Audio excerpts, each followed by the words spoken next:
Welcome, everybody. Welcome, Mr. President. Mr. President, we are so honored to welcome you to our iconic and historic Colorado landscape. I know you got to see some of our changing leaves on the ride up. This is a special site. This is a site that commemorates our military heritage, the brave ski troopers and 10th Mountain Division veterans in World War II, and of course, part of the natural backdrop of what makes Colorado special. I want to thank Senator Bennet, Senator Hickenlooper, Representative Neguse, Secretary Vilsack. We have Brigadier General Laura Clellan with us, the Adjutant General of Colorado and head of our Department of Veterans Affairs, Dan Gibbs, the head of our Department of Natural Resources. You know, protecting Camp Hale, the hallowed training ground, the birthplace of the 10th Mountain Division, celebrates Colorado's contributions to the World War II effort and, of course, the service of our proud ski troopers. Veterans of the 10th Mountain Division helped shape the modern ski industry, leading to Colorado's rise as a world-class outdoor recreation community, preserving our beautiful natural treasure. Upon returning from World War II, so many members of the 10th Mountain Division went on to help found ski resorts like Vail and Aspen and Keystone, to serve as ski instructors, to form ski magazines and outdoor companies, to go on to pay forward the way that we all enjoy our beautiful, great outdoors. And to this day, the areas around Camp Hale are home to world-class backcountry skiing, mountain biking, backpacking, whitewater rafting, and so many other adventurous pursuits that translate into fun and, of course, jobs for our local economy. You know, when I served in United States Congress, I was so proud to introduce the first bill to protect many of the areas being designated today and to champion the Continental Divide, Recreation, Wilderness, and Camp Hale Legacy Act with Senator Bennet, who's been an incredible champion of the CORE Act. And of course, we applaud Representative Neguse's efforts in getting the CORE Act passed in the House of Representatives. You know, our national monument system in many ways was born in Colorado with the fight to protect Mesa Verde in southwest Colorado. And today's designation really provides and establishes that link between our lands, our history, and our future as Westerners. We've been proud to work hard to protect and enhance the Colorado way of life and our great outdoors. And it's essential to protect Colorado's outdoors, commemorating our historic contributions of our veterans to our country, our democracy, and our way of life. You know, I want to thank our federal partners for those here to celebrate this. I'm thrilled that by working with the U.S. Forest Service, we're joined by Scott Fitzwilliams, our efforts to protect key areas in the broader Camp Hale landscape are coming to fruition as we realize a long-standing fight to celebrate Colorado's history and protect our future. I know we have with us, joining us for the signing will be some veterans of the 10th Mountain Division, but I reminded of some words shared with me by Sandy Treat. Many of you knew him, a 10th Mountain Division veteran. Lost him in the last couple of years, but active in the early days of forming this. And many of you know him at the Vail Ski Museum. He volunteered every Friday talking about the history of the ski industry. Sandy challenged us when he was with us to get her done. And today, Mr. President, you're going to get her done. Thank you, Mr. President. We have a wonderful relationship with our President and Secretary of Agriculture, who works hard with White River and has worked hard to advise the President on moving forward with the Camp Hale designation. It's my honor to introduce Secretary Tom Vilsack. Thank you. Governor, thank you very, very much. Folks, it's an honor to return to such a special ground. To be here both in August and again with you today is such a privilege. You know, the Forest Service, as you know, manages a phenomenal system of the national forests that cover 193 million acres from New England to Florida, from Colorado to Oregon to Alaska. Our forests have rich histories. They provide recreational opportunities for tens of millions of people, and of course protect our water and provide valuable resources for our daily lives. Our national forests are vital parts of this nation's fabric, and they each tell their own story. And certainly Camp Hale is no exception. It is a storied place. When I was here in August, I heard from folks in the area who wanted this area protected to honor the contributions of the 10th Mountain Division veterans, while also fostering a vibrant outdoor economy. From snowmobilers and world-class ski resorts to anglers and hunters and local guides who make their living here amongst this great national forest. Our team has learned a lot about the first stewards of this region, the Ute, who today continue to have important knowledge and perspective to offer, all of which makes us stronger as a nation. We're committed today to continuing to defend what makes this landscape so worthy of a national monument, as well as ensuring continued recreational access, promoting its history, and managing the lands in the face of climate change.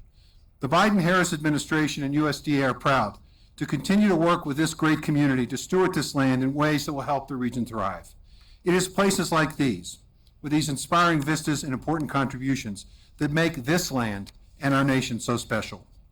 In addition to the designation of Camp Hale Continental Divide National Monument, USDA is also working with Secretary Helen and the Department of Interior to initiate a conversation and consideration of a 20-year withdrawal in the Thompson Divide area from mining.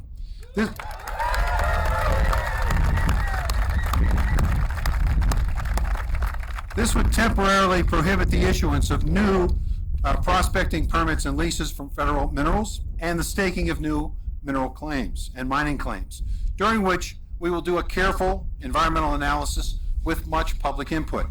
This withdrawal action has been initiated in response to broad concerns expressed by stakeholders that the permits and leases could have a negative impact here in the Thompson Divide on wildlife, habitat, recreational opportunities, grazing lands, and of course protecting our clean water and air, all of which, as the governor says, is essential to the economy here.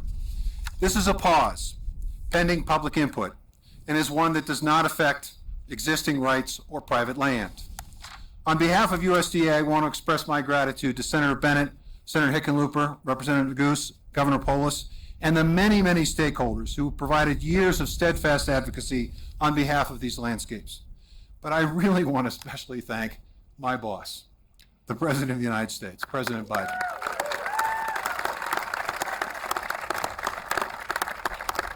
Mr. President, I don't know since Teddy Roosevelt that we've had a president so supportive of our Forest Service and its wildfighters, and I want to thank you personally, sir, for the incredible work you do. And speaking of our Forest Service employees, none of this would be possible without their tireless effort. Particularly Scott Fitzwilliams and Steve Lohr of the U.S. Forest Service, who worked tirelessly over the past several months to make today's designation a reality. Your Forest Service employees are the reason this landscape is managed with such expertise and care. And as I look over this land today, I know that it is in good hands, because all of you, the stories of Camp Hale and the surrounding areas, will be protected for generations to come. And now it's my pleasure to introduce one of the great leaders of the Iowa House of Representatives, Congressman Neguse.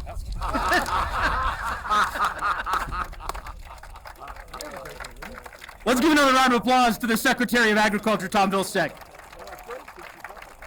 Thank you, Secretary Vilsack, of course, to Governor Polis, to my two colleagues in the United States Senate, Senator Bennet and Senator Hickenlooper, and to President Joe Biden. Let me just say this. It is truly historic, truly special for this president to have designated Camp Hale Continental Divide as America's newest national monument, and to make the decision to do it here in this treasured landscape. Mr. President, we thank you. Eagle County, you can do better than that. Let's give a round of applause to the President of the United States. I could not be more thrilled to be here today on this historic day. We know that it would not be possible were it not for the tireless advocacy of the veterans of the 10th Mountain Division. There are many of whom are here today, their families. You heard the governor talk about one in particular veteran who's no longer with us, Sandy Treat. I believe Sandy Treat Jr. is here. If he is, I hope he'll stand, he'll raise his hand. Take a stand, Sandy Treat Jr. When I first began serving in Congress, I had the special opportunity to tour these grounds with Sandy, a World War II veteran who trained at Camp Hale and spent his final years working to preserve this land. And Sandy once wrote, "I grew up in an America that valued our wild lands. And this is a value that I hope lives on long after I'm gone." Today, we made good. The president made good. Senator Bennet and Senator Hickenlooper and Governor Polis made good on the promise to Sandy that this land is valued and the service of the 10th Mountain Division will never, never be forgotten. I am so proud that after championing the protection of this area with Senator Bennet, who has been tireless for a decade working to get this done, that we can now honor the legacy of Sandy and the 10th Mountain Division, that this will now be a reality. And finally, let me just say a special thank you to all of you who are gathered here today. Mr. President, before you, you have hundreds of county commissioners, of local ranchers, of conservationists, of veterans, of folks who treasure our public lands, who have spent a great deal of time and effort making this possible, beating the drum month after month, year after year, decade after decade. We are in your debt. We thank you, and we thank you, Mr. President. Today is indeed a special day. With that, I hope you'll join me in giving a warm applause to someone who needs no introduction. He, of course, is our former governor, with whom I had the pleasure of working for years ago, and now is our state's junior senator, but is doing one heck of a job in the United States Senate. Let's give it up for Senator John Hickenlooper.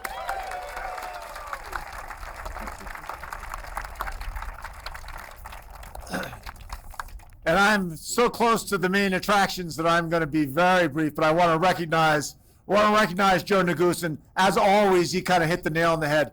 There can be no greater privilege than to have a mentor who's 10 years younger than you are, such as Michael Bennet. There he is. I'm not saying he's not a little sneaky in terms of his geography sometimes. I was enlisted back when I was governor. Michael Bennet came to me and started talking to me about the CORE Act and how relentless the whole community had been. And it was bipartisan. We had Republican commissioners, Democrat commissioners. We had people from all walks of life that were unified that these lands should be protected. And that we got a hearing in the Natural Resources Committee in the Senate. That CORE Act is not going anywhere. We're going to get it done in this coming year. But again, I give Michael the great credit to say, all right, well, if we're not going to get it done in the near term, when time is of the essence, where people and their families have been working so long to make this happen, to make this Continental Divide National Monument a reality, then why wait? Why don't we recognize that we can protect this land by making it a monument, by making it a reality, and allow us to move forward and have an event like this? And Secretary Vilsack, who certainly is one of the hardest working cabinet members I've ever known, for two presidents, not just one, but for two presidents. And he hit it the other nail on the head. I think we've recognized that President Biden, really alone since Teddy Roosevelt, has come to the West and spent time in the West and recognized that we are unique and special out here and deserve that attention. And we appreciate it. So now I think I've thanked almost everybody, but I haven't thanked all the staff of Senator Bennet. I did not thank Governor Polis. I should mention that as one governor to the next, no greater benefit can you have in life than to have the next governor come along and be better than you were. And that is a gift, because he covers up all the mistakes you made by doing so many good things in his own right. Anyway, his staff, I want to recognize Governor Polis' staff. I want to recognize Senator Bennett's staff, Secretary Vilsack's staff, all of the Forest Service people, but especially the staff of the White House, who've worked so hard to make this as well a reality as well. And thank you all of you who really made it happen. Thank you. All right. Now I have thanked everybody, and I will ignore any speeches that they may have written for me and introduce someone who needs no introduction, truly needs no introduction, someone who's been working on these lands and this vision for more than a decade. Your senior senator from Colorado, Michael Bennet. Well, good afternoon, everybody. This is a historic day for Colorado, and I want to thank Senator Hickenlooper and Governor Polis, Congressman Neguse, Secretary Vilsack, thank you for coming back again and again and again. And I also would like you to give a round of applause to my staff too for the work that they've done over the years for this. And so many of you that are here for your leadership, making it possible. And Mr. President, welcome to Camp Hale. Welcome to Colorado. If I do say so myself, and perhaps speaking for myself, you have excellent taste, Mr. President, for your administration's first national monument designation. Your designation means more Americans will come to appreciate the extraordinary history of this place, a history that goes back to before when Colorado was a state. According to Ute people, their ancestors lived here since the beginning of time. The Ute came to this place each year after the winter snow melted to hunt and gather plants for food and medicine. This designation honors their enduring connection to the land and their rightful role to help manage it. It also honors the singular legacy, as we've heard, of the 10th Mountain Division. A number of years ago, I came here to learn from 10th Mountain veterans about their experiences at Camp Hale. They joined 15,000 recruits who arrived here by train starting in 1942, not just from Colorado, but all across the country. Some had never seen snow before. Others had never been in the mountains. But among them were the best skiers and mountaineers and mountain climbers in America, and they learned from each other. Over the next 2 years, they trained relentlessly in 10 feet of snow and temperatures 50 degrees below zero. 2 days ago, Mr. President, the son of a 10th Mountain vet told me his dad said this mountain was the coldest son of a bitch he ever climbed. The conditions were so tough, some called it Camp Hell, but it forged them into the world's most capable mountain soldiers, and they were just in time. By early 1945, the Allies had hit a wall in northern Italy where German soldiers held the high ground in the Apennine Mountains. Every Allied effort to break the German line had failed until the 10th Mountain Division arrived. At Riva Ridge, 10th Mountain soldiers climbed more than 1,800 feet straight up a vertical cliff with 90-pound packs and rifles in the dead of night. At dawn, they surprised the Germans who believed their position was unassailable. Not for the 10th Mountain Division. They seized it. They scaled Mount Belvedere and punched a hole in the German line. And over the next 10 weeks, they pushed north with the Allies and helped clear the way for victory in Europe. All of this came at a terrible cost. Over 114 days of combat, more than 4,000 soldiers were wounded, nearly 1,000 lost their lives. And as was mentioned, they weren't done yet. After the war, a number of 10th Mountain veterans returned to Colorado to build our ski and outdoor industries. Theirs is an extraordinary story, a deeply Colorado story, I think, Mr. President, of service, of vision, entrepreneurship, and of abiding connection to the outdoors and our public lands. And generations later, young veterans from Iraq and Afghanistan took up the fight to memorialize what the 10th Mountain Division did here. I remember sitting with them just up the road in Leadville. One after another of these young veterans told me about the power of these mountains and our public lands and this place to help heal their own wounds of war, more than any medication or any treatment, and to find connection not only to nature but to the legacy of the 10th Mountain Division. Those veterans joined so many Coloradans who spent years working to protect this special place. Many are here today, Mr. President, local officials, sportsmen, environmental groups, and many others. This proclamation reflects their vision and their compromises hammered out over literally hundreds of meetings year after year. And the result is a victory for Colorado's environment, our $10 billion outdoor recreation economy, and the legacy of public lands we owe the next generation. A legacy we burnished over the past 10 years in our state, protecting places like Hermosa Creek and Chimney Rock and Browns Canyon, working with so many of you here.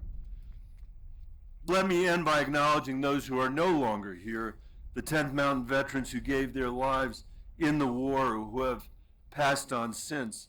With this designation, Mr. President, you offer their service the dignity of public remembrance.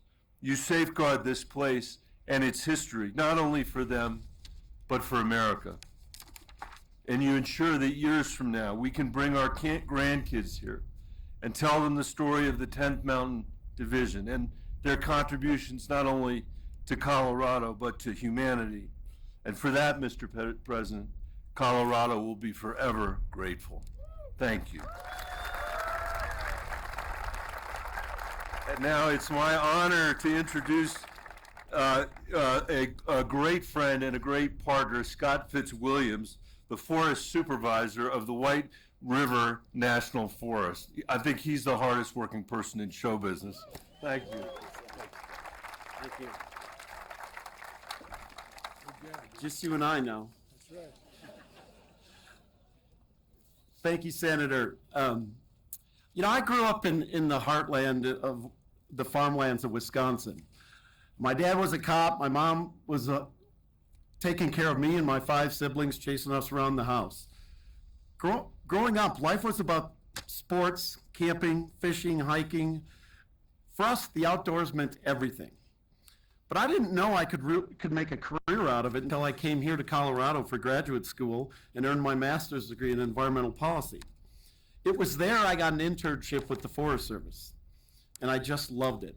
So I joined on full time.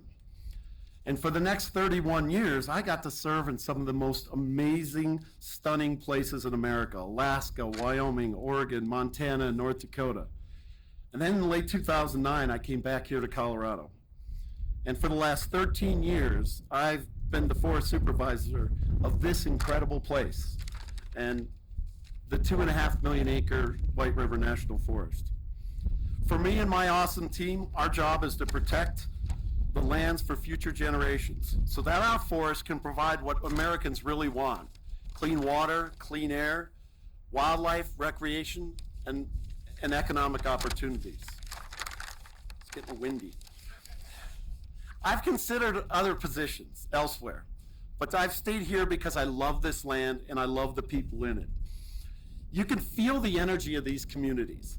We've all been bonded and shared love and respect for the forests around us, and they provide us nourishment, both physical and spiritual.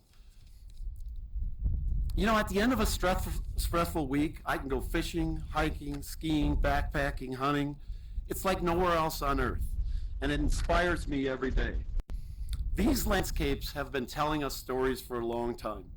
Stories that I continue to learn from our tribal elders, and that I'll pass on to my son.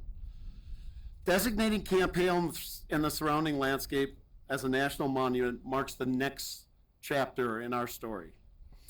And so I am honored to introduce the man who has made it all possible, the leader on climate we can trust, the president who believes in the story of our nation, the story of America the Beautiful.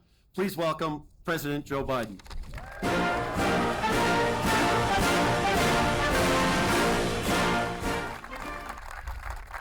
Thank you, thank you, thank you. This one working? Hello, hello, hello. Not working, is it? It is. Can you hear me?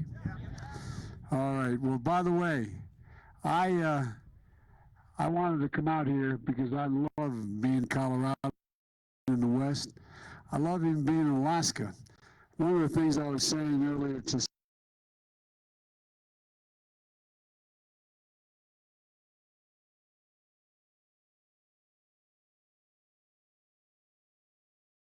and from the time my kids were old enough to travel with me, I've taken them almost every national park in the country, down the Colorado, down the Snake River, just everywhere, because I wanted them to see. I wanted them to see what so many people don't get to see. But folks, I want to thank Scott for the introduction and mostly for his service. You're right, this is the story of America the Beautiful. The way you talk about being a forest ranger is you just can feel the power in this place when you talk about it. And as you just heard, you have the same way of these incredible leaders around you thanking you. Governor Polis, Joe, I tell you what, I didn't know that former governor had worked for you.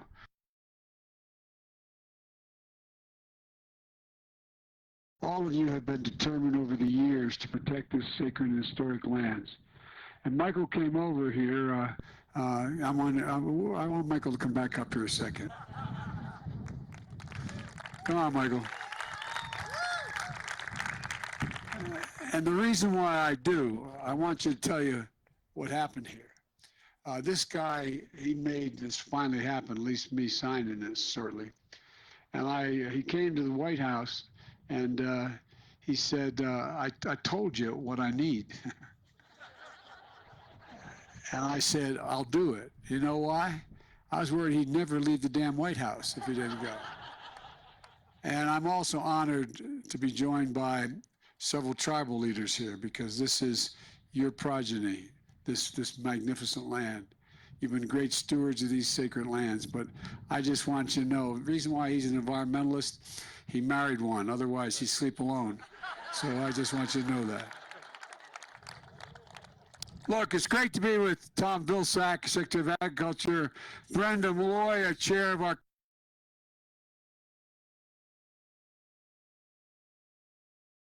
Native American, who is cabinet member, Deb Haaland, who is Secretary of Interior. Folks, and I said when I served as Senator and Vice President, Jill and I made sure to take our children and grandchildren to national parks all around the country. The identity of us as a nation. There are birthrights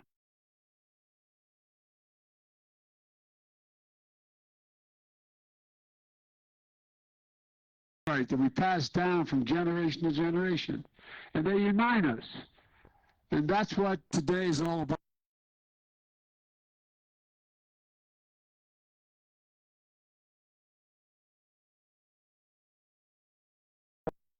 Return.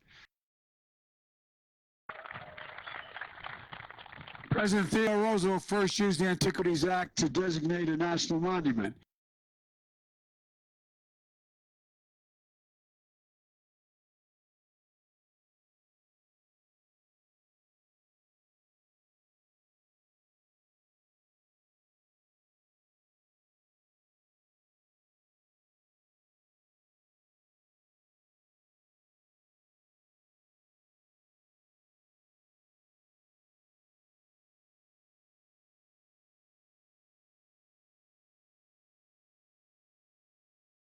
He essentially invented the national parks. Since then, presidents of both parties have used the Antiquities Act to preserve America's natural treasures, from the Grand Canyon to the Statue of Liberty, to Colorado's canyons of the ancients, to mountain lions, waterfalls, pristine rivers, alpine lakes.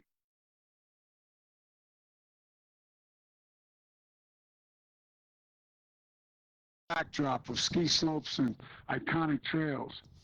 These treasured lands tell the story of America. For thousands of years, tribal nations have been stewards of this sacred land, hunting game, foraging for medicinal plants, and maintaining a deep spiritual bond with the land itself. But by the 1800s, mining activity and federal government drove out indigenous tribes from their homes.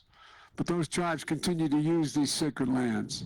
Last year, I issued a historic proclamation officially designating Indigenous Peoples Day to honor the contributions of Native Americans to our society and acknowledge the history of violence committed against them. 2 days ago, we observed that.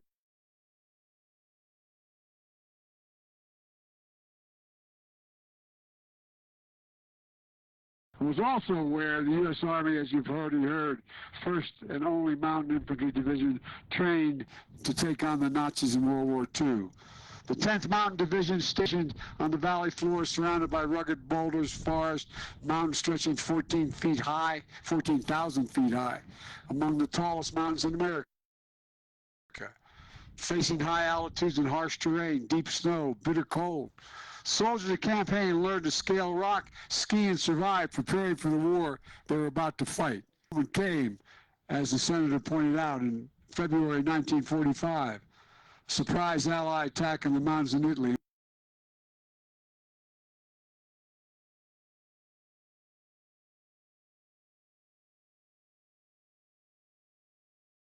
Could have only